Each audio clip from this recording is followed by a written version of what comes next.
There's a lot going on in here where you're like, seriously, what the hell? Seriously, like what is this even? Today we're here to talk about What the Hell Did I Just Read by Jason Pargin, also known as David Wong. I'm so excited to talk to you about this book because this was one of my top favorite reads of the entire year 2024, but actually one of my top favorite reads of all time. This is book number 3 in the John Dies at the End series. Please be advised that this video has so many spoilers. This video is for all of you readers who have already read and experienced What the Hell Did I Just Read. If you're new to this series and you haven't read this yet, please pause. I'm gonna drop a link below to my other video that is completely spoiler free. It's just an overall review. And honestly, it's my attempt to convince you to read that book. So watch that video instead. Pause me here because this contains way too many spoilers. I don't wanna ruin your experience of this book. So please pause me, go to my other video, watch my spoiler free video. But for this one, these are for the Jason Pargin fans or the John Dies at the End fans. This video is for you.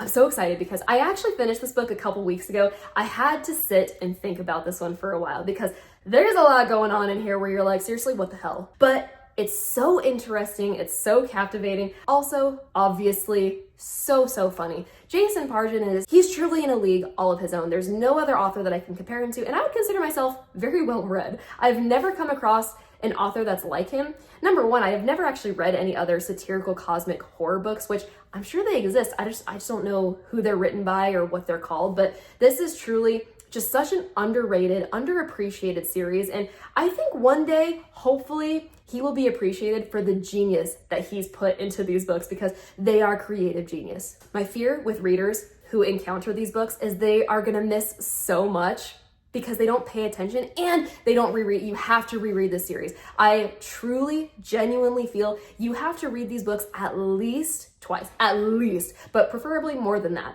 Jason Pargin is a very purposeful writer. He doesn't have any throwaway lines. There's no chapter that exists in any of these books that are completely just there for the hell of it. It's not that. There is a very specific intention behind every single word. Okay, that's kind of dramatic, but I really think that I'm right. Jason Pargin just has such a unique mind. I don't know how he could write something like this. I would love to meet him in person. That would be such a cool experience. Maybe kind of scary. I don't know. When I think of the mind of Jason Pargin, I don't know if that's anything I want any part of. But his books are so fascinating to me because they're not only just wildly entertaining page turners, but they are just so funny. The way that he writes dialogue between characters is just unlike anything that I have ever seen before in literature. It's incredible. It's amazing what he does in these books. The way that he introduces these books, I always tell people, read the first page because that will hook you. His hooks are just incredible. Like, you can't stop. If you read the first page, you can't put it down. You just have to figure out what happens next. I want to remind you of how strong the beginnings are of all of Jason Pargin's books in the John Dies at the End series because the very first page, oh my gosh, I was hooked every single time without exception. Once you read that first page, there's no going back. You have to continue the story because you have to know what happens next. But if you go to the prologue, there's just such an incredible image that Pargin creates here. It says, "It rained like we were a splatter of bird shit God was trying to hose off his deck. The three of us ripped through the downpour in a beige 1996 Saturn coupe, me at the wheel." What an image. That is a great beginning line to a book like this. All of these tabs represent all of the moments I stopped and laughed because they were just that funny. I was planning on sharing all of them with you, but look, I'm not trying to make an hour-long video. Maybe I can one day because there are so many laugh out loud moments in here, but in particular, I just want to share one with you. On page 4, we have, "John's house is my favorite place in the world, but there's nothing else in there you couldn't replace with a trip to Target or a garage sale held at a meth dealer's house." If that's not insightful as to John's character, I don't know what is. If you have only read this once, I encourage you to read it again. There is so many little things that are happening throughout the book that connect to a greater picture. Also, can I just throw out this huge reveal? Did you all know that the Bat Mantis is Dave? By the way, I completely missed that my first read through. Yeah, I did. I had no idea, even though there are so many hints throughout the book. And you know what? Honestly, I don't blame myself. Sometimes I got down on myself thinking, oh my gosh, I'm just not a very intellectual reader. I missed all these things. No, but that's just the masterful writing that Jason Pargin is putting down because I don't think it's meant to be picked up on the first read. You have to read this multiple times or you have to read this in a book club with a seasoned John dies at the end expert, which is what I did. Okay, can I tell you a secret? Can I tell you a secret?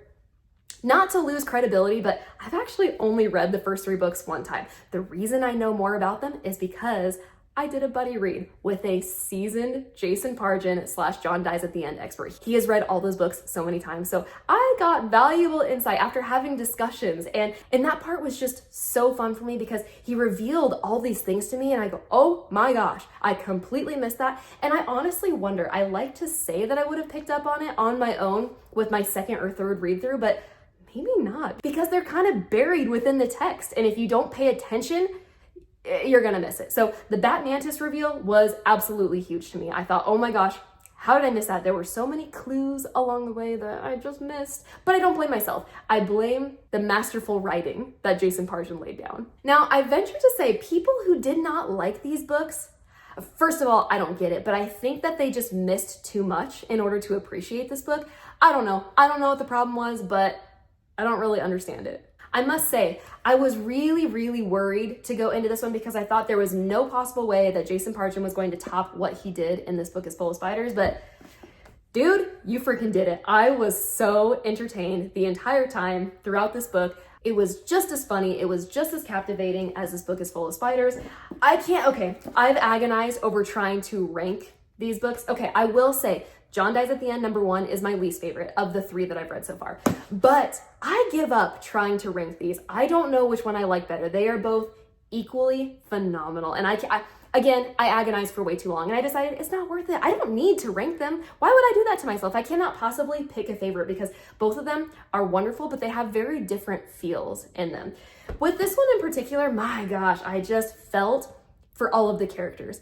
I felt for Amy, who loves Dave so much, but she sees him spiraling down this route of depression, which is unfortunately causing him to transform into the Bat Mantis, which, if you think about it, there is a mention previously that Dave is sleepwalking.